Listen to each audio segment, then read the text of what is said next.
Para sa mga balitang napapanahon, narito ang bagong San Pablo News Updates. 170 kawani ng LGU San Pablo City na bigyan ng permanenteng posisyon.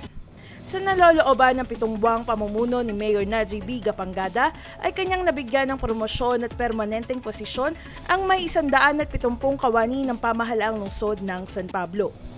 Ang ilan sa mga kawaning ito ay nakapaglingkod na ng mahigit sa may 30 taon at ang iba naman ay matagal ng job orders o casual employees. Ayon sa alkalde, ang iginawad na promosyon ay bunga ng masusing pagsusuri sa kwalifikasyon, tagal ng panunungkulan, performance sa trabaho at pagsunod sa umiiral na mga patakaran ng Civil Service Commission.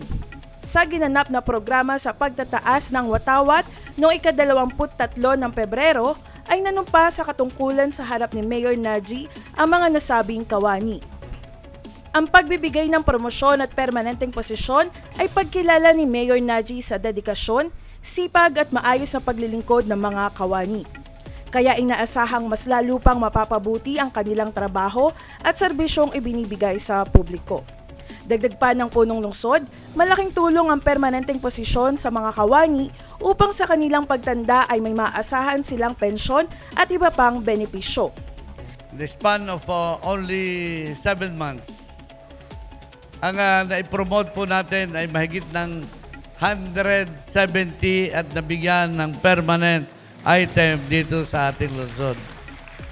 Sa ating executive department, nagkakaisa po kami kaisa ang ating HR na amin pong isinasaayos ang inyong mga katayuan so that when you retire, pagka kayo po naman ay dumating na ang panahon ng retirement, ay hindi po naman yung basta nalaan kayo mag-goodbye sa ating pamahalaan, kundi meron po kayong dadalhing biyaya para sa inyong pamilya na meron kayong GSIS at saka retirement pay.